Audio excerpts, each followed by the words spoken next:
لبیک اللہم لبیک لبیک لا شریک لک لبیک ان الحمد والنعمت لک والملک لا شریک لک لبیک اللہم لبیک لبیک لا شریک لک لبیک ان الحمد والنعمت لک والملک لا شریک لک لبیک اللہم لبیک لبیک لا شریک لک لبیک ان الحمد والنعمت لک والملک لا شریک لک۔ کل کی نشست میں عمرہ کا جو عمل تھا وہ مکمل ہو گیا تھا، لیکن جن لوگوں کی پرواز یہاں سے مدینہ منورہ کے لیے ہوگی وہ پہلے مدینہ جائیں گے، پھر جب مدینہ سے مکہ مکرمہ کی طرف جب ان کی روانگی ہوگی اس وقت ان کو وہ ساری تیاری کرنی ہے جو آپ کو کل بتایا گیا تھا، اپنے ہوٹل سے یا ایئرپورٹ سے تیاری کی گئی تھی۔ بہرحال جب اپنے ہوٹل سے یہ نکلیں گے تو اس میں ایک چیز سے خاص طور پر دھیان رکھنا ہے مدینہ منورہ سے مکہ آنے والوں کے لیے کہ احرام کی چادر وہ باہر اپنے ہاتھ میں اپنے ساتھ میں رکھیں گے، کیونکہ احرام کی چادر جب آدمی اپنے سامان میں رکھ لیتا ہے اور سامان بس کے اوپر چلا گیا تو پھر آدمی بے بس ہو جاتا ہے، مسئلہ بن جاتا ہے۔ بہتر تو یہ ہے کہ آپ عمرہ کا احرام کے لیے جو آپ مدینہ منورہ قیام کے دوران میں جب وہاں سے نکلنے لگیں گے تو ہوٹل پر ہی آپ غسل کر لیں اور غسل کر کے احرام کی چادر زیب تن کر لیں۔ پھر جب آپ کی بس مسجد ذوالحلیفہ آئے گی جو تقریباً 6-7 کلومیٹر ہے شہر سے، وہاں پر سارے حجاج کرام احرام باندھتے ہیں۔ مدینہ اور اس کی طرف سے آنے والوں کی میقات وہی ہے جس کو بیر علی کہتے ہیں، اور مسجد کا نام مسجد ذوالحلیفہ، وہاں احرام باندھا جاتا ہے۔ تو غسل آپ نے احرام کی نیت سے کر لیا ہوٹل میں، اور احرام کی چادر آپ نے پہن لی۔ پھر جب مسجد میں آئیں گے تو وہاں پر ایک بات کا دھیان رکھیے گا کہ آپ کی طرح ہزاروں حجاج کرام ہوتے ہیں، بس کا نمبر نوٹ کر لیجئے گا اور اس کا لوکیشن ذہن میں رکھیے گا کہ ہماری بس کا نمبر کیا ہے اور کس جگہ پر کھڑی ہوئی ہے، تاکہ واپسی میں آپ کو پریشانی دقت کا سامنا نہ کرنا پڑے۔ مسجد میں جا کر کے اگر وضو ہے تو اسی وضو سے آپ 2 رکعت نماز پڑھیں گے احرام کی، اور نہیں تو آپ تازہ وضو کر لیجئے اور 2 رکعت نماز پڑھ کر اب آپ عمرہ کی نیت کیجئے، اے اللہ میں عمرہ کی نیت کرتا ہوں، اس کو میرے لیے آسان فرما، قبول فرما، اور اس کے بعد تلبیہ پڑھیے 3 مرتبہ، اور پھر اس کے بعد وہ دعا جو آپ کو بتائی گئی تھی، اللہم انی اسألک رضاک والجنہ واعوذ بک من غضبک والنار۔ اب آپ کا عمرہ کا احرام بن گیا، اب آپ بس پر آ جائیں گے، اور جتنا وقت بھی لگے گا راستے میں، یا اگر میٹرو کا سسٹم ہوگا تو اس پر بیٹھ کر کے آپ مکہ مکرمہ آئیں گے۔ ایک بات رک کر اور سمجھ لینا ضروری ہے کہ اگر مستورات میں سے کسی کو حیض شروع ہو گیا ہے، چاہے وطن سے نکلتے وقت یا اس سے پہلے یا یہاں پہنچنے کے بعد، تو اب وہ اس حالت میں طواف تو کر نہیں سکتی ہیں، لہٰذا وہ ہوٹل پر ہی رہیں گی۔ جب ان کا ایام ممنوعہ مکمل ہو جائے گا تو وہ پاکی کا غسل کریں گی، اور تب تک احرام کی حالت میں ہی رہیں گی، احرام کی ساری پابندی ان کے اوپر عائد رہے گی۔ جب وہ اپنے حیض سے پاک ہو جائیں گی تو اب یہ پاکی کا غسل کریں گی، جس میں صابن کا استعمال نہیں ہوگا، جس سے بدن کا رگڑنا نہیں ہوگا، میل کی چھڑانا نہیں ہوگا۔ غسل کرنے کے بعد اب وہ اس قابل ہوں گی کہ عمرہ کا جو کام ہے طواف اور سعی وہ کریں گی، لیکن تنہا تو کریں گی نہیں۔ تو اب اس کے لیے اگر کسی کے ساتھ یہ صورتحال پیش آ جائے تو ان کے جو ساتھ جو مرد ہیں، چاہے ان کے شوہر ہوں، چاہے بیٹے ہوں، چاہے بھائی ہوں، جو بھی ہوں، وہ نفلی عمرہ کی نیت کر کے ان کے ساتھ ساتھ عمرہ کا سارا عمل کر لیں۔ ان کا عمرہ جو ہوگا وہ اپنا وطن سے آنے والا ہوگا، اور آپ کا عمرہ نفلی عمرہ ہو جائے گا۔ یہ ایک بات رہ گئی تھی جس کو بتانا ضروری تھا۔ دوسری بات، قصر اور اتمام کا مسئلہ۔ شریعت کا مسئلہ یہ ہے کہ آدمی اپنے وطن میں نماز پوری پڑھے گا۔ وطن کسے کہتے ہیں؟ جہاں آدمی کی پیدائش ہوئی ہے یا جہاں آدمی کی بود و باش وہاں رہتا سہتا ہے، اس کی فیملی، اس کے گھران، اس کی بیوی بچے وہاں رہتے ہیں، یہ اس کا وطن ہے۔ ایک ہوتا ہے وطن اقامت، جیسے جو مدرسین اپنے علاقے سے یہاں آ کے مدرسے میں رہتے ہیں، اب یہ ان کا وطن اقامت ہے۔ یا ہم سفر میں کہیں گئے، چاہے کاروباری سفر ہو، کوئی سفر ہو، دلی گئے، بمبئی گئے، کہیں بھی گئے، تو وہاں جا کر کے ہمیں کتنے دن قیام کرنا ہے؟ تو اگر 15 دن قیام کی نیت ہے تو پھر آدمی اب مسافر نہیں رہے گا، یعنی وہ نماز قصر نہیں پڑھے گا، پوری نماز 4 رکعت پڑھے گا۔ لیکن اگر 15 دن کی نیت نہیں ہے، اس سے کم کی نیت ہے، 2 دن، 4 دن، 8 دن، 10 دن، اگر اتنے قیام کی نیت ہے تو اتنے قیام کی وجہ سے وہ مسافر، یعنی وہ قصر ہی کرے گا، مسافر ہی رہے گا۔ حکم کے اعتبار سے وہ 2 رکعت پڑھے گا 4 رکعت والی۔ اگر اپنی الگ نماز پڑھ رہا ہے تو جماعت کے ساتھ نماز پڑھیں گے تو پوری پڑھیں گے، کیونکہ امام مقیم ہے۔ یہ بات ذہن میں رہے۔ تو اب جو لوگ یہاں سے مکہ مکرمہ گئے اور عمرہ کا افعال ادا کرنے کے بعد یہ دیکھنا ہے کہ جب ہم مکہ میں وارد ہوئے ہیں، مکہ میں پہنچے ہیں، تو اس وقت سے لے کر کے 7 ذی الحجہ کی شام تک اگر ہم کو 15 دن مل جاتا ہے یا 15 دن سے زائد تو ہم مقیم ہیں، ہم کو نماز پوری پڑھنی۔ لیکن اگر اتنا وقت نہیں ملتا، 7 ذی الحجہ کی شام تک اگر ہم کو 14 دن ملتا ہے یا اس سے کم ملتا ہے تو اب ہم مسافر ہی رہیں گے۔ لیکن نماز ہمیں پڑھنا ہے حرم شریف کے اندر، ہماری کوئی نماز جماعت سے فوت نہیں ہونی چاہیے۔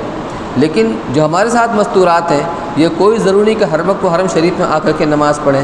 اگر ان کو ہوٹل پر اپنے قیام گاہ پر نماز پڑھنے کی نوبت آئی تو یہ مسئلہ بنے گا کہ ان کو 2 رکعت نماز پڑھنی ہوگی، یہ آپ ان کو بتائیں گے اور سمجھائیں گے۔ مدینہ منورہ قیام کے اندر چونکہ 8 ہی دن قیام ہوتا ہے، کچھ کم و بیش، اس لیے وہاں اقامت کا سوال ہی پیدا نہیں ہوتا، وہاں آدمی ہر حال میں مسافر ہی رہے گا۔ دوسری بات، حرم شریف کی ہر نماز کے بعد، فرض نماز کے بعد اعلان ہوتا ہے الصلاۃ علی الاموات یرحمکم اللہ۔ عربی میں اعلان کرتے ہیں کہ بھئی نماز جنازہ پڑھ لیجیے۔ جنازہ سب کی سب آتا ہے، مکہ مکرمہ میں وہ حتیم کے اندر رکھا آتا ہے اور اب تو باب اسماعیل کے اوپر، اور مدینہ منورہ میں وہ قبلے کی سائڈ جو ہوتا ہے وہ جنازہ ہوتا ہے جو باہر سے اندر رکھا جاتا ہے۔ تو ہر نماز کے بعد کبھی 2، 4، 3، 1، کبھی میت مرد کی کبھی عورت کی ہے، تو عربی کے اندر اعلان کرتے ہیں کبھی الصلاۃ علی المیتۃ عورت کا جنازہ ہے، کبھی الصلاۃ علی الاطفال بچوں کا جنازہ ہے۔ بہرحال وہ جنازے کی نماز ہر فرض نماز کے بعد پڑھی جاتی ہے، تو آپ کو بھی پڑھنا ہے۔ اس کی فضیلت یہ ہے جو آدمی جنازے کی نماز میں شریک ہوتا ہے اور میت کے دفن کے اندر بھی شریک ہوتا ہے، اس کو 2 قرات ثواب ملتا ہے اور ہر قرات احد پہاڑ کے برابر ہوتا ہے۔ تو اگر ہم دفن میں شریک نہ ہو سکیں تو کم سے کم نماز میں تو شریک ہماری شرکت ہو جائے، پھر وہاں کا 1 قرات کتنا ہو جائے گا؟ یہ مرد حضرات تو کسی درجے میں وہ سمجھ بھی جاتے ہیں چونکہ سب کو دیکھتے ہیں، لیکن عورتوں کو اس سے اتفاق نہیں ہوتا، اس کا پالا نہیں پڑتا۔ یہ آپ کی ذمہ داری ان کو بتائیں کہ جنازے کی نماز ہوتی ہے۔ جنازے کی نماز میں 4 تکبیر کہی جاتی ہے، یہ 4 تکبیر کہنا فرض ہے۔ پہلی تکبیر کے بعد دعائے ثنا، دوسری تکبیر کے بعد درود شریف، تیسری تکبیر کے بعد دعائے جنازہ، اور چوتھی تکبیر کے بعد سلام ہے۔ تو تکبیر کہنا فرض ہے، اور یہ دعائیں پڑھنا، دعائے ثنا، درود شریف اور یہ دعائے میت، یہ سنت ہے۔ تکبیر خود بھی کہنا چاہیے، یہ ایک ضروری بات یہ سامنے آ گئی۔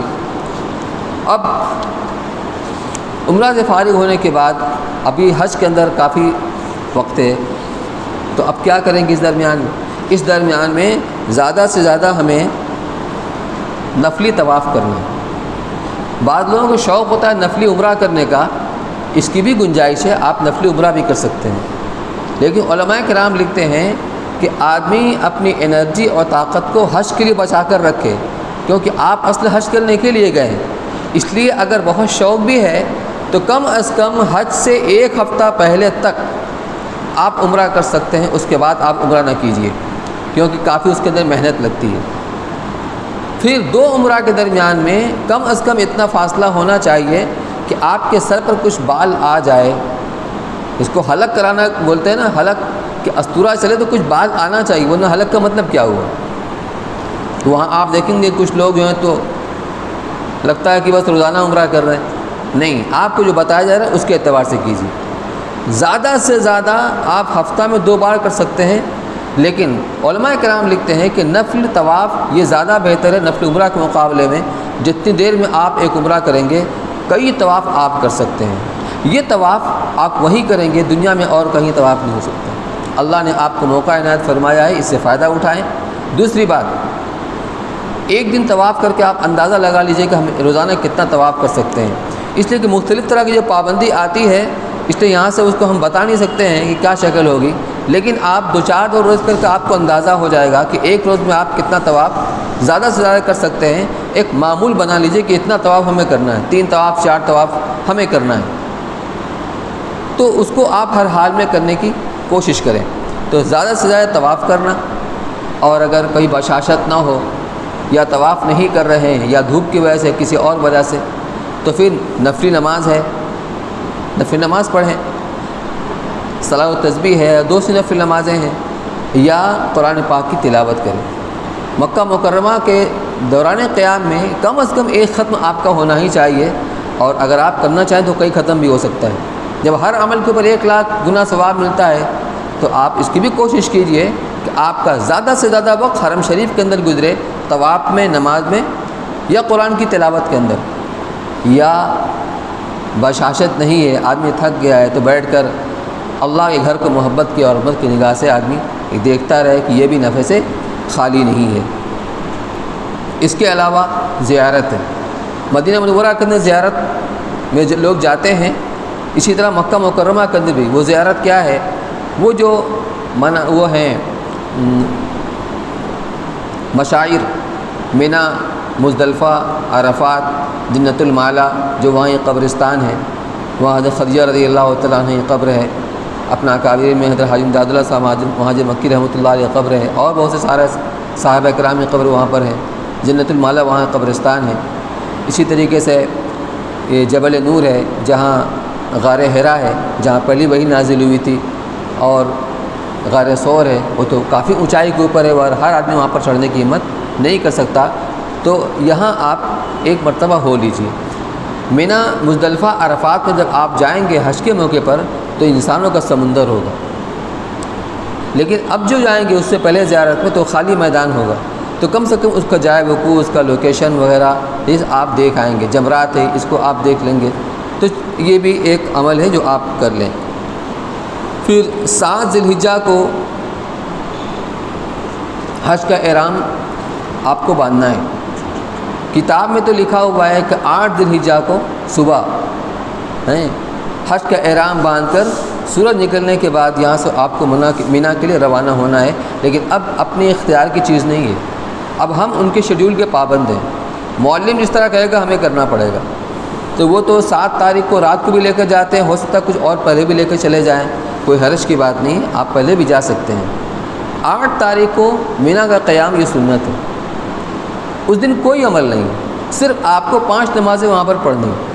یعنی اگر آپ صبح گئے تو پہلی نماز ظہر کی ہوگی، پھر عصر کی نماز، پھر مغرب کی، پھر عشاء، پھر اگلے دن کی فجر کی نماز۔ فجر کی نماز کے بعد پھر وہاں سے روانہ ہونا ہے عرفات کے لیے۔ تو اب معلمین انتظامی طور پر کچھ پہلے سے لے کر کے جاتے ہیں، 7 تاریخ میں رات ہی میں لے کر چلے جاتے ہیں اور پہلے بھی لے کر چلے جاتے ہیں۔ بہرحال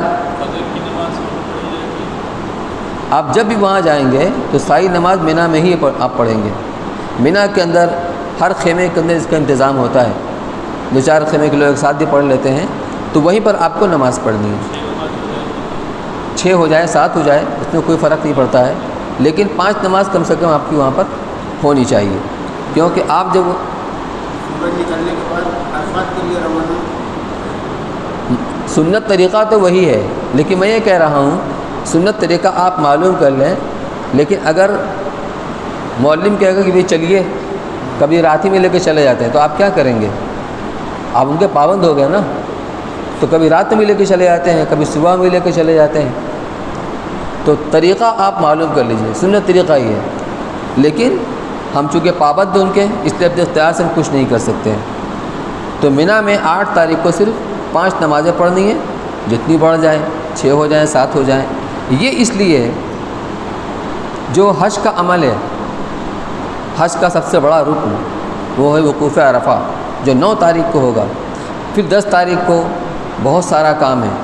10 تاریخ کو جمرہ عقبہ کی رمی بھی کرنی ہے، قربانی بھی کرنی ہے، اور اسی طریقے سے پھر حلق کرانا ہے، تو کافی بھاگ دوڑ، کافی محنت اس کے اندر پڑ جاتی ہے۔ اس کے لیے 8 تاریخ کو آپ کو قیام کرایا گیا مینا کے اندر۔ اطمینان سے آپ یہاں پر قیام کیجئے، کوئی مشقت کا کام نہیں ہے، لیکن آپ صرف بیٹھے نہ رہیں بلکہ اگلے عمل کی تیاری کریں۔ گروپ ہوگا، ساتھی ہوں گے آپ کے ساتھ خیمے کے اندر، تو وہاں ان کو ساتھ لے کر بیٹھ جائیے۔ ایک گروپ کے اندر فضائل حج والی کتاب ہونی چاہیے، اس کی تعلیم کریں، اور ساتھ ہی آپس میں مذاکرہ کریں، ہم کو کیسے بتایا گیا تھا، اب ہمیں کیا کرنا ہے، اگلا مرحلہ میں کیا پیش آنا ہے۔ یہ بار بار مذاکرہ کرنے سے وہ سبق پختہ ہو جاتا ہے، پھر آدمی کو عمل کرنا آسان ہو جاتا ہے۔ مینا میں ہی اللہ کے رسول صلی اللہ علیہ وسلم نے گشت کیا تھا۔ جو حجاج کرام مختلف قبائل کے آ کر یہاں خیمہ زن ہوتے تھے، تو حضرت ابوبکر صدیق رضی اللہ تعالیٰ عنہ آپ کی رہبری کرتے تھے کہ یا رسول اللہ فلاں قبیلے کے لوگ ہیں، ان کا یہ مزاج ہے، آپ اس کے توازن سے بات کرتے تھے تو ایک سنت زندہ ہوگی۔ اس سے تھوڑا گشت کر کے تعلیم کا حلقہ بنائیں، اس میں تعلیم و فضائل حج کی، اور جو بھی عمل آنے والا ہے اس کا مذاکرہ ہونا چاہیے۔ مینا میں جانے کے لیے خیمے میں جگہ بہت محدود ہوتی ہے۔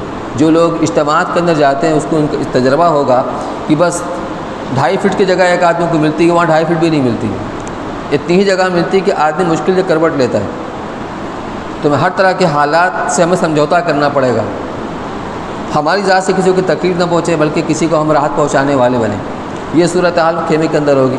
تو اس خیمے کے اندر جتنے آدمی بھی ہوں گے، کوشش کریں کہ اگر آپ اپنے ہی لوگ، آپس کے لوگ اپنا گروپ بنا کر کے سب کا جو مولم کا آدمی آتا ہے اور اس سے بات کر لیں گے تو آپ کو ایک خیمہ کا نمبر الاٹ کر دیا جائے گا۔ تو یہ شکل ہوگی۔ تو 8 تاریخ کو بلکہ 7 تاریخ کو آپ جو ہے تو حج کا احرام باندھیں گے۔ یہ احرام کہاں سے باندھیں گے؟ اپنے ہوٹل سے بھی احرام باندھ سکتے ہیں۔ مقامی آدمی کو حج کا احرام باندھنا ہے حدود حرم کے اندر سے، تو آپ کا ہوٹل بھی حدود حرم کے اندر ہے اور مسجد حرام بھی حرم کے اندر ہے، اور اگر آپ چاہیں تو مسجد حرام جا کر کے وہاں سے بھی آپ احرام باندھ سکتے ہیں۔ وہ کرنا یہ ہے کہ ہوٹل پر آپ احرام کی نیت سے غسل کر لیں اور احرام کی چادر آپ زیب تن کر لیں۔ آپ کے ساتھ احرام کا 2 جوڑا چادر ہونا چاہیے۔ کبھی خدا نخواستہ کوئی چادر اگر دھلنے کی ضرورت پیش آ گئی، قربانی کرتے ہوئے کبھی اپنے ہاتھ سے قربانی کرتا ہے، خون وغیرہ کے چھینٹے پڑ گئے، ایمرجنسی حالات کے لیے آپ کے پاس اس کا متبادل ہونا چاہیے۔ اس لیے ہر حاجی کے ساتھ 2 جوڑا احرام کی چادر ہونی چاہیے۔ تو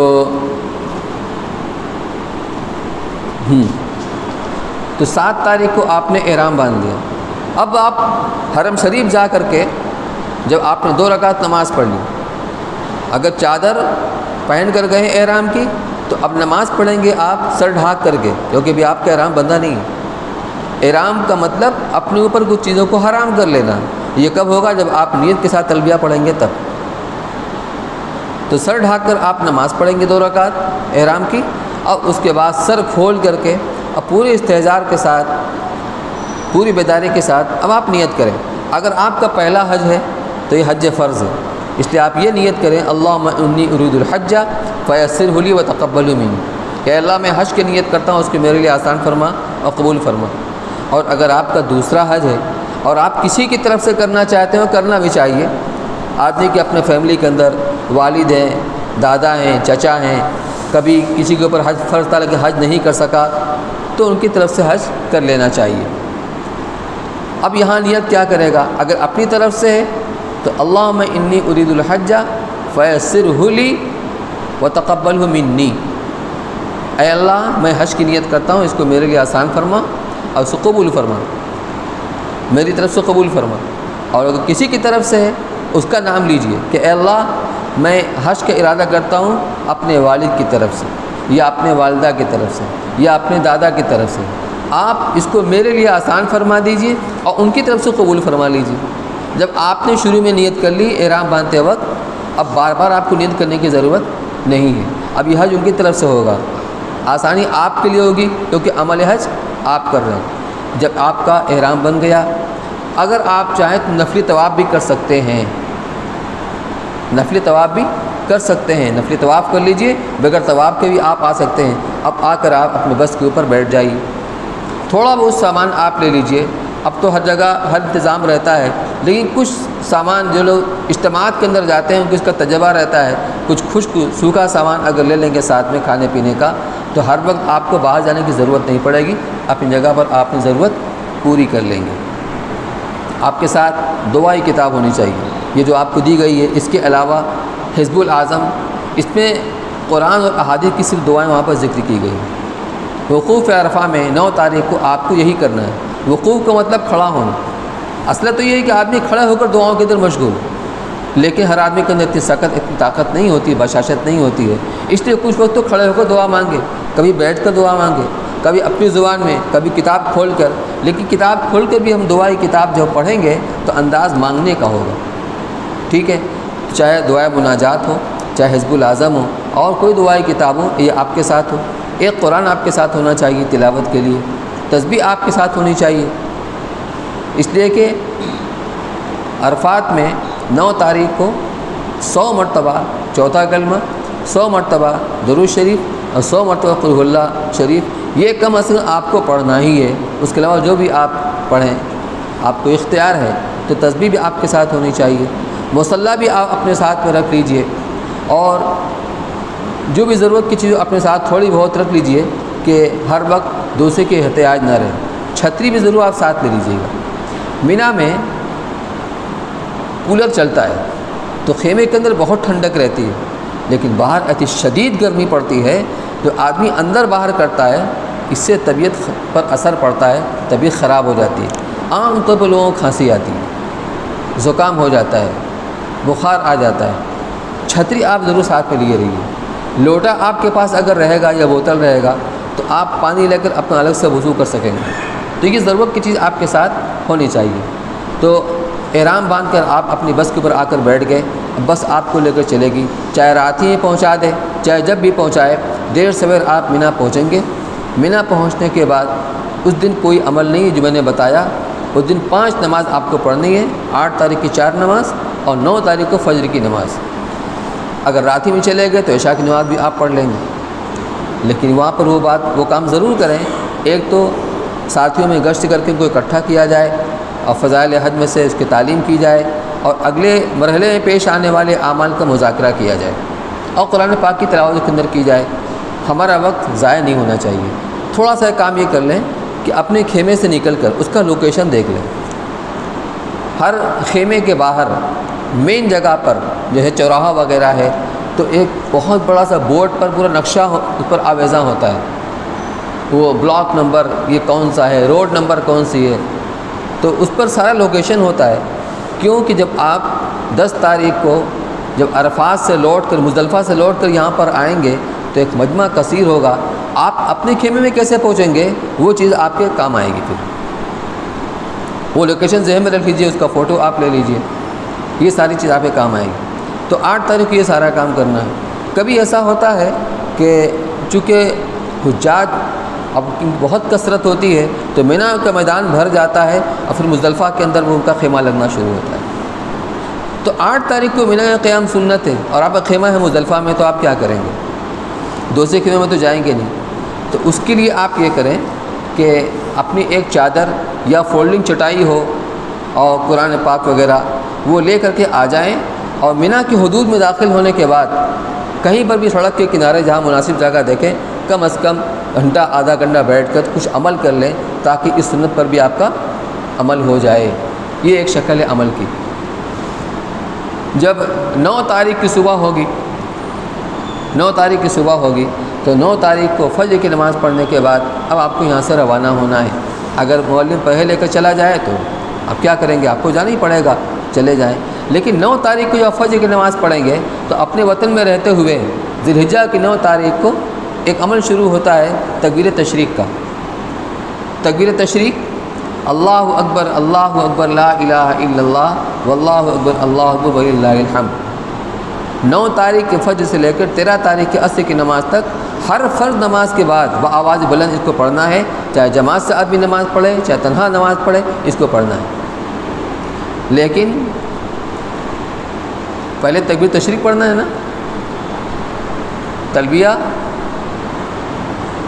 ہے، تکبیر تشریق پہلے پڑھنا ہے۔ ایک منٹ میں کنفیوژن ہو رہا ہے ان کو۔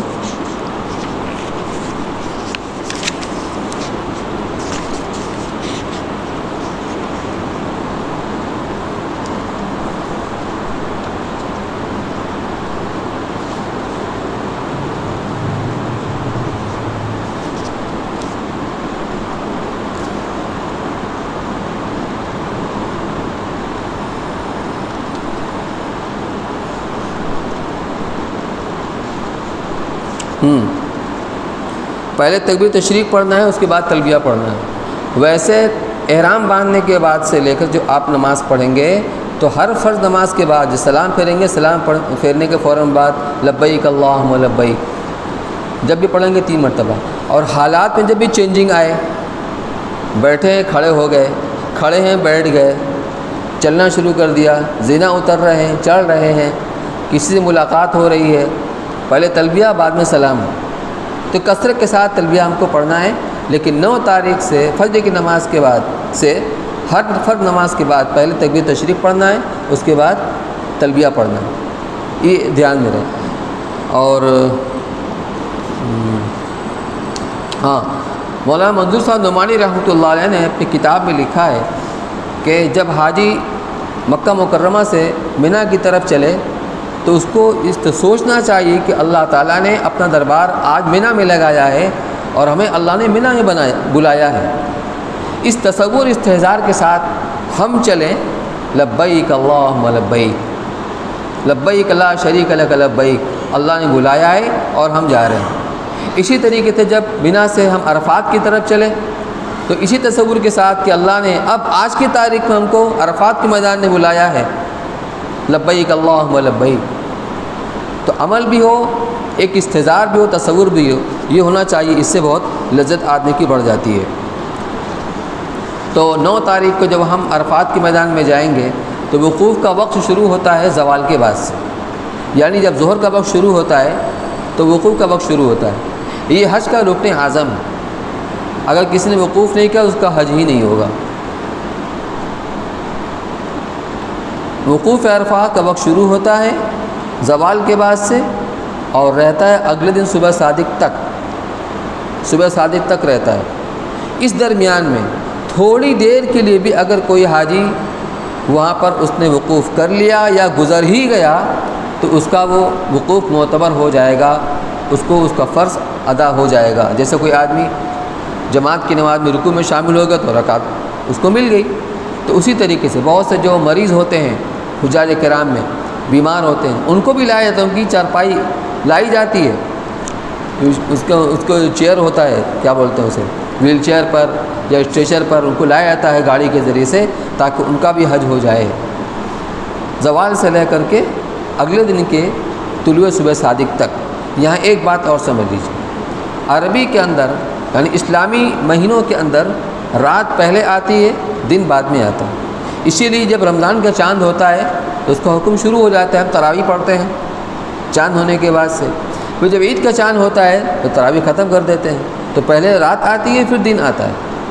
تو آج کی رات جو ہے یہ کل کے دن کے تابع ہے، لیکن 9 تاریخ کو 2 رات ہیں، پہلے والی بھی بعد والی بھی، لہٰذا اس کا اصل وقت جو ہے وقوف کا زوال آفتاب سے لے کر کے غروب آفتاب تک۔ لیکن اگر کسی کو اس درمیان میں موقع نہیں ملا تو اگلے دن صبح صادق کے طلوع ہونے سے پہلے تک بھی اگر عرفات میں پہنچ گیا تو اس کا وقوف معتبر ہو جائے گا۔ تو گویا 9 تاریخ میں 2 رات ہوگی، پہلے والی بھی اور بعد والی بھی، اور اب رات پلٹ گئی۔ اب 10 تاریخ کو جو رات آئے گی، 10 تاریخ دن گزرنے کے بعد، اسی لیے 10 تاریخ کو کسی نے اگر رمی نہیں کی ہے غروب آفتاب سے پہلے تو طلوع صبح صادق سے پہلے کسی وقت بھی وہ رمی کر سکتا ہے، کیونکہ وہ رات گزرے ہوئے دن کے تابع ہے۔ 10 تاریخ کی رات، اس کے بعد 11 تاریخ کی رات، اس کے بعد 12 تاریخ کی رات اس کے بعد 13 میں کوئی رات نہیں، یہ حاجیوں کے حق میں ہے، 13 میں کوئی رات نہیں بغیر رات کی، پھر اسی معمول کے مطابق پہلے رات اس کے بعد دن۔ اس لیے جب ہم عرفات کے میدان میں پہنچ جائیں، اگر ظہر سے بہت پہلے پہنچ گئے تو اس کی ہم تیاری کر لیں، ہمارا عمل شروع ہوگا ظہر کے بعد سے۔ اس لیے جو بھی تقاضے ہوں، استنجا کے، غسل کے کوئی بھی تقاضے ہوں پورے کر سکتے ہیں۔ اور وقوف عرفہ کے لیے غسل کرنا مستحب ہے، لیکن غسل ویسے ہی ہوگا، بس بدن کو بھگا لینا ہے اور نہ تو صابن لگانا ہے، نہ میل چھڑانا ہے، نہ تولیے سے اس کو بدن کو رگڑنا ہے، یا وضو کر لیں گے۔ ظہر کی نماز اپنے وقت پہ پڑھیں گے۔ یہاں پر ظہر اور عصر کی نماز ایک ساتھ پڑھی جاتی ہے، جس کو جمع بین الصلاتین کہتے ہیں، جمع تقدیم۔ اور پھر مغرب اور عشاء کی نماز عشاء کے وقت میں ایک ساتھ پڑھی جاتی ہے، اس کو جمع تاخیر بولتے ہیں۔ اس کے لیے مسلک حنفی کے اندر یہ ضروری ہے کہ اگر حاجی امام حج کی اقتداء میں نماز پڑھ رہا ہے، جو کہ مسجد نمرہ کے اندر ہوتی ہے، وہاں جا کر اگر نماز پڑھے گا تو ظہر اور عصر کی نماز اس امام کی اقتداء میں ایک ساتھ پڑھے گا۔ لیکن اگر اپنے خیمے کے اندر نماز پڑھنے کی نوبت آئی تو چونکہ وہ شرط فوت ہو گئی امام حج کی اقتداء والی، اس لیے اب ظہر کی نماز ظہر کے وقت میں اور عصر کی نماز عصر کے وقت میں، باقی مغرب اور عشاء کی نماز ایک ساتھ عشاء کے وقت میں پڑھی جائے گی۔ تو اب آپ ظہر کی نماز کی تیاری کر لیجیے۔ یہاں یہ مسئلہ بنے گا کون مقیم ہے کون مسافر ہے۔ سب سے آسان شکل یہ ہے کہ اپنے میں جو مقیم ہو اس کو امام بنا لیا جائے، تاکہ اس کے پیچھے مسافر کی نماز بھی ہو جائے گی اور مقیم کی نماز بھی ہو جائے گی۔ جماعت سے ہر نماز پڑھنی ہے۔ ظہر کی نماز پڑھنے کے بعد چونکہ اپنے خیمے کے اندر آپ نے نماز پڑھی ہے، اگر آپ مسجد نمرہ جانا چاہیں تو جا سکتے ہیں، لیکن مسئلہ یہ ہے واپسی آپ کی مشکل ہو جائے گی، وہاں خیمے میں نمبر پڑا ہوا نہیں ہوتا، آپ پہنچ نہیں پائیں گے خیمے کے اندر۔ اس لیے بہتر یہ ہے آپ کے لیے کہ آپ اپنے خیمے کے اندر ہی نماز پڑھیں۔ تو ظہر کی نماز پڑھنے کے بعد اب آپ کسی سکون کی جگہ پر اپنے خیمے سے نکل جائیے، کسی درخت کے نیچے، کسی پہاڑ کی اوٹ کے اندر، یہاں مناسب جگہ دیکھیں، اب وہاں بیٹھ کر یہ 3 عمل آپ کیجئے۔ پہلا عمل کیا ہے کہ 100 مرتبہ تسبیح آپ کے ساتھ ہوگی، چوتھا کلمہ لا الہ الا اللہ وحدہ لا شریک لہ لہ الملک ولہ الحمد یحیی ویمیت وہو حی لا یموت بیدہ الخیر وہو علی کل شیء قدیر۔ 100 مرتبہ اس کو پڑھنا ہے اطمینان کے ساتھ۔ پھر 100 مرتبہ قل هو اللہ شریف، قل هو اللہ احد اللہ الصمد لم یلد ولم یولد ولم یکن لہ کفوا احد، اور 100 مرتبہ درود ابراہیمی، اللہم صلی علی محمد وعلی آل محمد کما صلیت علی ابراہیم وعلی آل ابراہیم انک حمید مجید وعلینا معہم، اتنے اضافے کے ساتھ۔ اور چاہیں تو اس کو مکمل کر لیں، اللہم بارک علی محمد وعلی آل محمد کما بارکت علی ابراہیم وعلی آل ابراہیم انک حمید مجید وعلینا معہم، یہ آخر میں لگانا ہے، وعلینا معہم، کہ ان کے ساتھ ہمارے اوپر بھی اے اللہ تو اپنی رحمت کو نازل فرما۔ یہ 3 عمل کرنے کے بعد اب آپ دعاؤں کے اندر مشغول ہو جائیے۔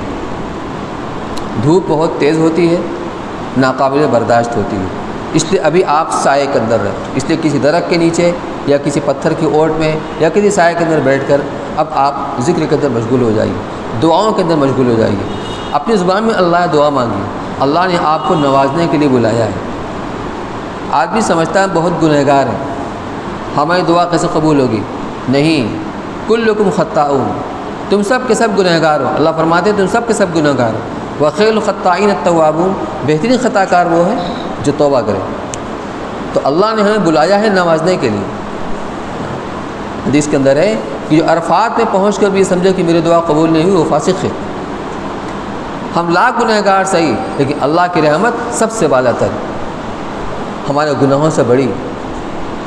حدیث قدسی میں اللہ تعالیٰ فرماتے ہیں کہ ابن آدم اگر تیری گناہ بڑھتے بڑھتے بڑھتے بڑھتے آسمان کے کناروں کو چھونے لگے، یعنی تصور کیجئے دنیا میں سیلاب آ جائے، اتنا پانی اونچا ہو جائے کہ ساری آبادی بستی غرق ہو جائے، زیر آب ہو جائے، اور وہ پانی آسمان کے کناروں کو چھونے لگے، تو تمہاری گناہ اتنی زیادہ ہو کہ آسمان کے کناروں کو چھونے لگے، تو میں اس سے بڑی رحمت لے کر تم سے ملوں گا، بشرطے کہ تیرے دل کے اندر میرے نام کی عظمت ہو۔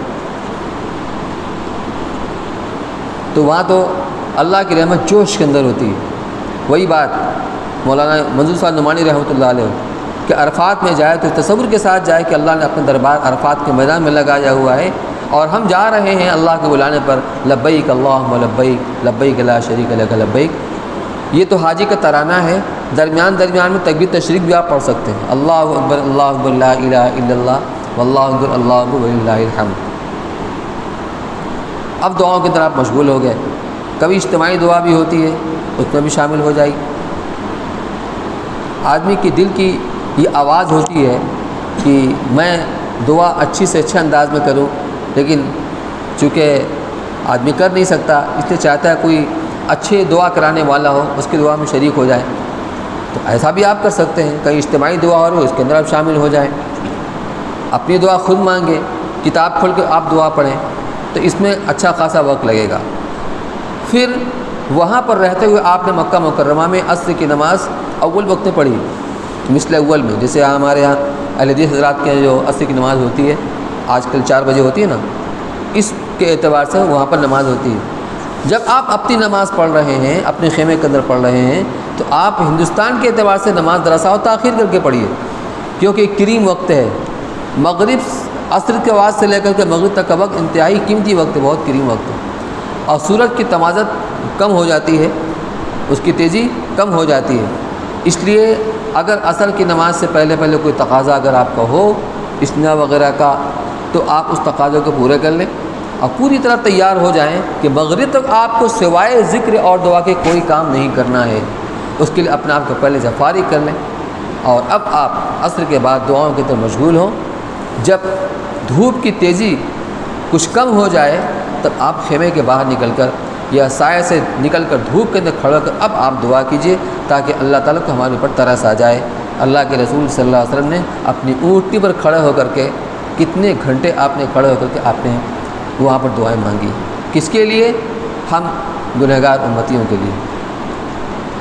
اس سے تھوڑا سا اپنے آپ کو ہم قربانی کی اور ڈالیں، اور عصر کے بعد جب دھوپ کی تیزی کی ذرا کم ہو جائے اور دھوپ مدھیم پڑ جائے تو دھوپ میں نکل کر کے پھر ہم دعاؤں کے اندر مشغول ہوں، اور غروب آفتاب تک دعاؤں کے اندر ہم مشغول رہیں۔ یہ ہے وقوف عرفہ جو حج کا رکن اعظم ہے۔ اب اللہ تعالیٰ سے کیا شکر ادا کریں، اپنی قسمت پر ناز کریں کہ اللہ نے ہمیں ہم کہاں تھے، اللہ نے ہم کو کہاں بلایا ہے۔ ہر عمل سے پہلے اللہ سے آسانی اور اس کی قبولیت کی توفیق مانگنا، اور عمل ہو جانے کے بعد اللہ کا شکر ادا کرنا۔ جب غروب آفتاب ہو جائے اس کے بعد وہاں سے نکلنا ہے، اس سے پہلے نہیں نکلنا ہے، اور آپ نکلیں گے تو نکلنے بھی نہیں دیا جائے گا، فوج کا پہرا ہوتا ہے۔ غروب آفتاب کے بعد ہی آپ نکلیں گے۔ ٹور والے ہوتے ہیں ان کا پورا گروپ ہوتا ہے، لیکن جو لوگ حج کمیٹی سے جا رہے ہیں اپنا ایک گروپ بنا لیں۔ گروپ کے ساتھ رہنے کا فائدہ یہ بھی ہوتا ہے کہ ایک آدمی کو دوسرے تقویت ملتی ہے۔ کوئی کمزور آدمی ہے، بوڑھا آدمی ہے، مریض آدمی ہے، اس کا ہاتھ بٹا دیا، اس کا سامان اٹھا لیا، تو ایک دوسرے کو قوت پہنچتی رہتی ہے۔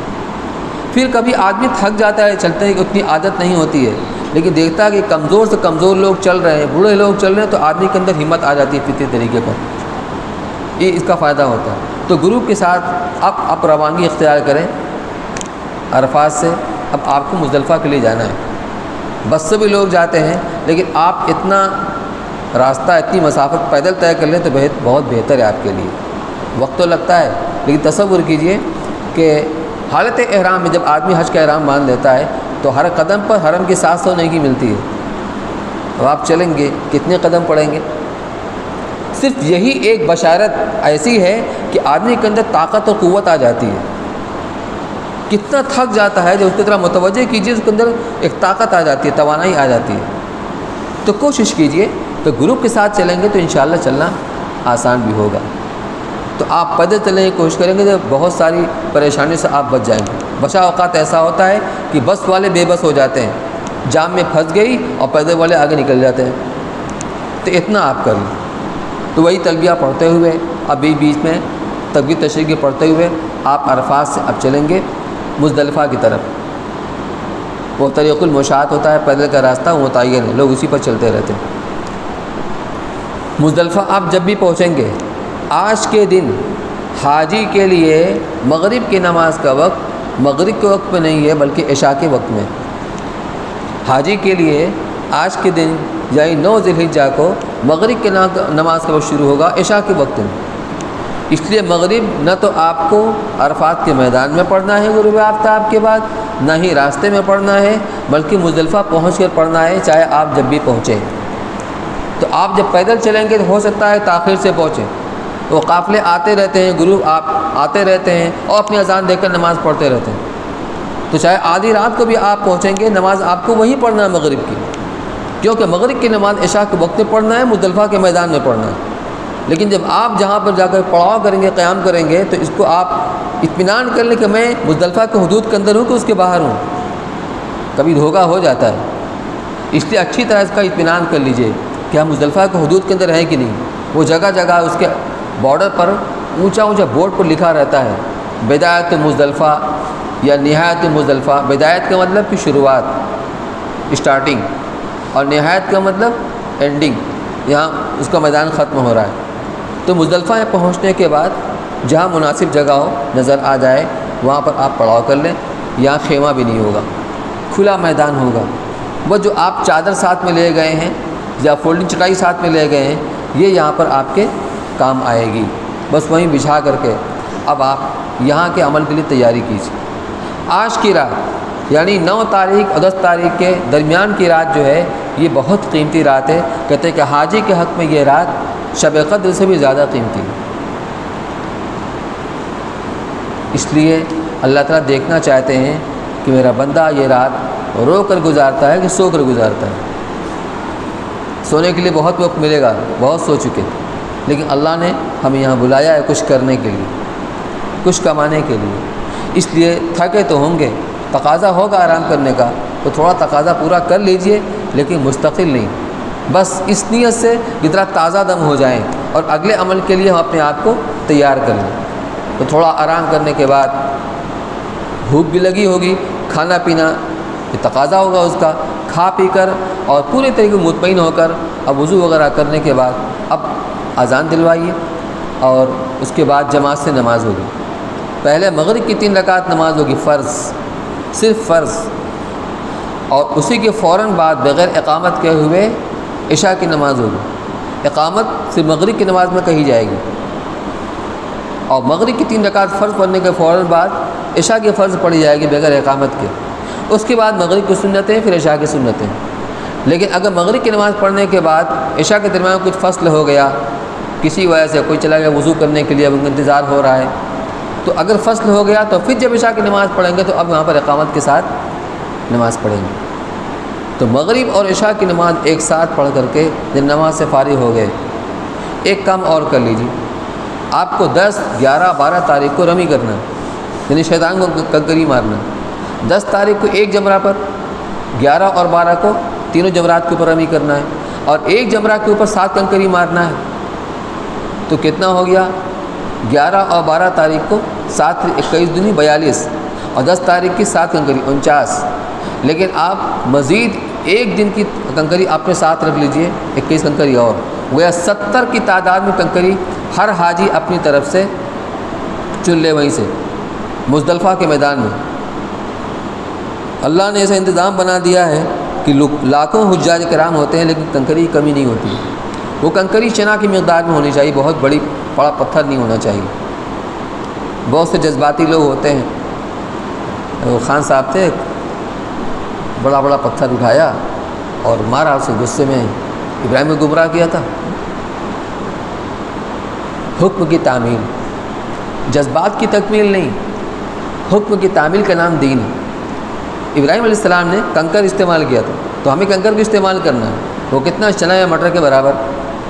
تو 70 کی تعداد میں کنکری ہمیں چن کر کے اس کو دھو کر کسی پولیتھین میں رکھ لیں، کیونکہ اس سے عبادت کرنا ہے، اس سے اللہ کی عبادت ادا کی جائے گی۔ اس کو دھل کر صاف کر لیں۔ کنکری چننے کے بعد اب ہم اگلے مرحلے کے لیے تیار ہو جائیں، وہ ہے نمازوں میں اپنے آپ کو لگانا۔ مزدلفہ میں جب وقوف کا وقت شروع ہوتا ہے وہ طلوع صبح صادق سے ہوتا ہے، جب سحری کا وقت ختم ہوتا ہے تب سے اس کا وقت شروع ہوتا ہے، اصل وقت۔ لیکن یہ جو وقت بچا ہوا ہے آپ کے پاس، رات کا بقیہ حصہ، اس کو آپ نمازوں کے اندر، دعاؤں کے اندر گزاریں۔ نماز کے اندر، دعاؤں کے اندر، تلاوت کے اندر ہم اس کو گزاریں، یہ وقت ہمارا ضائع نہ جائے۔ تھوڑا آرام کر لیں گے صرف اس لیے تاکہ ہم اگلے مرحلے کے لیے اپنے آپ کو ہم تازہ دم کر لیں، رات کو سو کر نہیں گزارنا۔ پھر جب وقت ہو جائے، صبح صادق شروع ہو جائے اور آپ جب حرم شریف میں نماز پڑھتے رہے فجر کی نماز، تو وہاں جیسے ہی وقت شروع ہوتا ہے ویسے ہی اذان ہوتی ہے، وقت شروع ہوتے ہی اذان ہوتی ہے، تو آپ کو معلوم ہوگا کون سا وقت ہے جب اذان ہوتی ہے۔ تو اس وقت میں اذان دے کر کے سارے ساتھی تیار ہو جائیں وضو وغیرہ کر کے، اب فجر کی نماز جماعت کے ساتھ پڑھ کر اب آپ وقوف کے اندر لگ جائیں۔ اب وقوف کیا ہے؟ وہی دعاؤں کے اندر مشغول ہونا، اور کوشش کریں کھڑے ہو کر دعا مانگنے کی، جتنی بشاشت ہو، ہمت نہ ہو، تھک گئے ہیں بیٹھ کر دعا مانگ لیں، منع نہیں ہے۔ عرفات کے میدان میں اللہ کے رسول صلی اللہ علیہ وسلم نے اللہ نے جو بھی دعائیں مانگی تھی اللہ نے ساری دعائیں قبول فرما لی۔ آپ تو اللہ کے محبوب تھے، آپ نے یہ بھی دعا مانگی تھی، اے اللہ میری امت کے ظالم کو ہی معاف فرما دے اور مظلوم کو ہی معاف فرما دے، تو اللہ نے اس دعا کو قبول نہیں فرمایا۔ مزدلفہ میں آنے کے بعد آپ نے اصرار کے ساتھ دعا کی، اے اللہ یہ بھی تو ہو سکتا ہے کہ آپ مظلوم کو اس کا بدلہ اپنے خزانے سے عطا فرما کر ظالم کو معاف فرما دیں۔ اللہ نے وہ دعا قبول فرما لی، جسے شیطان روتا پیٹتا چلاتا ہوا وہ بھاگ رہا تھا، جس سے آپ مسکرانے لگے۔ تو صحابہ کرام نے پوچھا، یا رسول اللہ آپ اس وقت مسکرائے ہیں کہ مسکرانا آپ کی عادت میں نہیں ہے، تو کیا وجہ ہوگی؟ آپ نے فرمایا کہ جب میری دعا اللہ نے قبول فرما لی تو شیطان نے دیکھا کہ میری ساری محنت پر پانی پھر گیا، زندگی میں جو کچھ اس نے گناہ کرایا تھا سب پر پانی پھر گیا۔ اس لیے میرے بھائیوں، میرے بزرگوں، بہت لگ لپٹ کے اللہ سے مانگنا ہے، پورے یقین، کامل یقین کے ساتھ کہ ہم کتنے بھی گناہ گار ہیں، اللہ کی مغفرت اس سے بڑی ہے، اس سے بالا تر ہے، اللہ معاف کرے گا، پورے یقین کے ساتھ۔ اور دعا کو بار بار، ایک دعا کو بار بار پڑھیں۔ دعا دل کے توجہ کے ساتھ ہوتی ہے، غفلت کے ساتھ نہیں، دل متوجہ ہو، اپنے گناہوں کو یاد کر کر کے ہم اپنے آنسو کو بہائیں، زندگی ہماری کہاں گزری۔ اللہ کو ندامت کا آنسو بہت پسند ہے، کہتے ہیں کہ مرنے کے بعد جب جہنم میں آدمی جائے گا تو خون کے آنسو روئے گا تو خون کا آنسو رونا بھی اس لیے کارآمد نہیں ہوگا۔ قرآن میں ہے نا، اخسؤوا فیہ ولا تکلمون، وہ کفار کے بارے میں، جہنم میں آپس میں لڑیں گے بھڑیں گے، کچھ تو نیتا قسم کے لوگ ہوتے ہیں، لیڈر قسم کے لوگ ہوتے ہیں، جن کے شے پر اشارے پر جو ان کے تابعین چلتے رہتے ہیں، آپس میں ان میں نوک جھوک ہوگی، لڑائی ہوگی۔ پھر کہیں گے جو جہنم کے داروغہ ہیں، مالک، کہ آپ ہی اپنے رب سے دعا کیجئے کہ اللہ تعالیٰ ہمیں یہاں سے نجات دے دے۔ تو آخر میں اللہ کی طرف سے کہلوایا جائے گا، اخسؤوا فیہ ولا تکلمون، ذلیل ہو کر پڑے رہو، مجھ سے بات تک مت کرنا، پھر اس کے بعد سے کوئی بات نہیں ہے۔ تو جہنم میں جانے کے بعد آدمی خون کا آنسو روئے گا تو اس کا رونا بھی کارآمد نہیں ہوگا۔ دنیا میں اگر آدمی اللہ کے خوف سے اپنے گناہوں کو یاد کر کے، اس کے کرم کو یاد کر کے کہ میری طرف سے گناہ اور اللہ کی طرف سے یہ کرم، یہ مہربانی، اور اس کی آنکھ سے مکھی کے سر کے برابر آنسو نکل جائے تو جہنم کی دیکھتی ہوئی آنکھ کو بجھانے کے لیے کافی ہے۔ موتی سمجھ کے شان کریمی نے چن لیے قطرے جو تھے میرے عرق انفعال کے۔ تو رونا یہ بہت کارآمد ہے، خاص طور سے ان مواقع کے اندر، عرفات میں، مزدلفہ کے اندر۔ تو ہم یہ نہ سوچیں کہ عرفات نے بہت دعا کر لیا، آپ مزدلفہ میں کیا دعا کریں، پھر کیجیے آپ دعا، نفع سے خالی بہرحال نہیں، اپنے لیے، اپنے گھر والوں کے لیے، پوری امت کے لیے، اور خاص طور سے آپ حضرات سے درخواست کی جاتی ہے، اس وقت جو ہمارے ملک کے حالات چل رہے ہیں بہت زیادہ دعا کی ضرورت ہے۔ اللہ ان حالات کو، اس کو پلٹا کے لا دے اور ہم اس ملک کے اندر پوری آزادی کے ساتھ دین پر چلنے والے بن جائیں، ہمارے شاعر محفوظ ہوں، ہمارے مدارس، ہماری مساجد، دینی مراکز یہ محفوظ ہوں، اس کے لیے خاص طور سے آپ حضرات دعا فرمائیں۔ پھر جب وقوف کر کے جب سورج نکل جائے گا، وہ بھی آپ کو معلوم ہوگا، حرم شریف میں گھڑی ہے، اس میں سارا وقت آتا ہے۔ ایک ہوتا ہے الشروق، شروق کا مطلب سورج نکلنے کا وقت، سورج کب نکلتا ہے۔ تو سورج نکلنے کے بعد اب آپ چونکہ سواری کے پابند نہیں ہیں، اب پیدل آپ کو جانا ہے یہاں سے مینا میں، اس لیے حدیث میں یہ مسئلہ جو لکھا ہوا ہے، سنت طریقہ جو ہے کہ سورج نکلنے کے اتنی دیر بعد، جتنی دیر میں 2 رکعت نماز پڑھی جا سکتی ہے، گویا 5 منٹ کے بعد اب وہاں سے نکلیں، روانہ ہوں مزدلفہ سے، اپنے قیام گاہ مینا کی طرف. اب آپ پیدل چلیں گے اپنے گروپ کے ساتھ، وہی تلبیہ پڑھتے ہوئے اور تکبیر تشریق پڑھتے ہوئے ذوق و شوق کے ساتھ. اللہ نے اپنا دربار اب وہاں سجایا ہوا ہے، ہم کو مینا میں بلا جائے اور ہم مینا میں جا رہے ہیں اسی ذوق و شوق کے ساتھ. جو ہم مینا کے اندر پہنچیں گے، بات کو اور آگے بڑھایا جائے کہ یہ موقوف کر دیا جائے.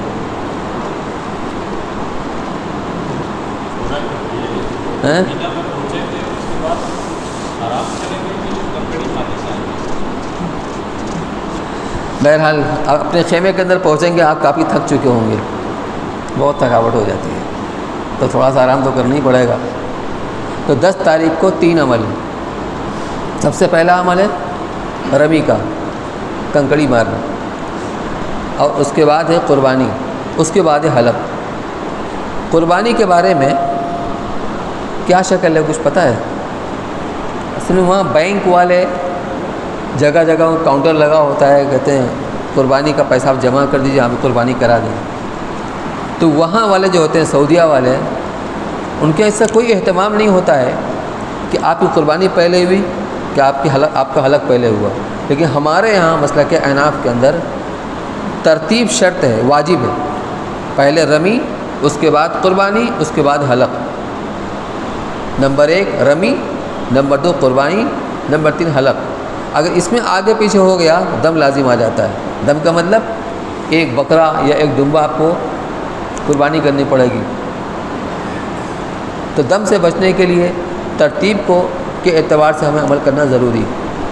لہذا اگر قربانی آپ کی اختیاری ہو تو وہاں پر آپ معلوم کریں گے تو کچھ اعتماد کے لوگ ہوتے ہیں، مل جاتے ہیں جو قربانی کرا دیتے ہیں، تو آپ اسے قربانی کروا لیں.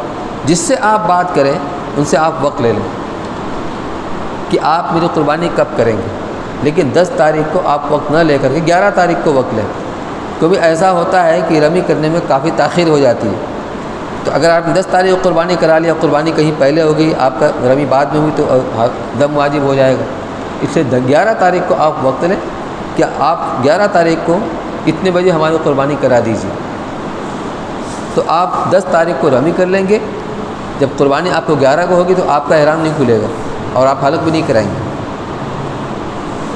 10 تاریخ کو آپ 10 کنکری کم از کم اپنے خیمے سے اپنے ساتھ لے کر کے جائیں گے جمرات کے اوپر. اب جمرات کئی منزلہ ہے، 4-5 منزلہ ہے، تو وہ رش نہیں ہوتا، وہ دقت نہیں ہوتی ہے، لیکن پھر بھی چلنا بہت پڑتا ہے. پہلی منزل، دوسری منزل، تیسری منزل، جہاں بھی آپ جائیں گے رمی کرنے کے لیے تو 10 کنکری آپ لے کر کے جائیں گے. یہ 3 کنکری زائد اس لیے خدا نہ خواستہ کبھی کوئی کنکری چھوٹ گئی، کوئی گر گئی یا ادا نہیں ہوئی، رک گئی. اصل میں کنکری کو ستون کی جڑ میں پہنچانا ہے. ستون یہ شیطان نہیں ہے، یہ شیطان کی علامت ہے کہ اس جگہ پر شیطان نے ابراہیم علیہ السلام کے رکاوٹ ڈالی تھی قربانی کے عمل میں، تو انہوں نے کنکری ماری تھی. تو ستون کی جڑ میں کنکری کو پہنچانا ہے. لیکن چونکہ حادثات بہت ہوتے تھے اس لیے وہاں کی حکومت نے بجائے ستون کے پوری ایک دیوار بنا دی ہے دور تک کہ آدمی ایک ہی جگہ پر نہ کھڑا رہے، یہاں بھی وہاں بھی وہاں بھی کہیں بھی آدمی رمی کر سکتا ہے. تو دیوار پر نہیں مارنا ہے بلکہ دیوار کی جڑ میں کنکری ہماری پہنچ جائے، یہ دیکھنا. تو اب 10 کی تعداد میں کنکری لے کر آپ اپنے گروپ کے ساتھ جائیے. آج کا دن جو شروع ہوتا ہے کنکری کا وقت وہ صبح صادق کے وقت سے شروع ہو جاتا ہے. صحیح ہے، صبح صادق سے شروع ہو جاتا ہے. لیکن آپ شروع میں مت جائیے اس لیے کہ بہت بھیڑ ہوگی. تو احتیاطاً آپ ظہر کی نماز کے بعد جائیے. جب زیادہ بھیڑ نہیں ہوگی، رش نہیں ہوگا، اپنے گروپ کے ساتھ جائیے اور تلبیہ آپ کا جاری رہے گا. جب آپ پہلا جمرہ آئے گا جمرہ اولا، پھر اس کے بعد جمرہ وسطیٰ آئے گا، پھر اس کے بعد جمرہ عقبہ آئے گا. گویا مینا کے میدان کی طرف سے شروع ہوا پہلا جمرہ، درمیانی جمرہ اور آخری جمرہ مکہ کی طرف ہوگا. وہاں پہنچ کر آپ رمی کریں گے. سنت طریقہ یہ بتایا جاتا ہے کہ جب پہلے جمرے پر دوسرے جمرے پر رمی کریں گے تو مینا کی میدان کی طرف آپ کی پشت ہوگی اور مکہ مکرمہ کی طرف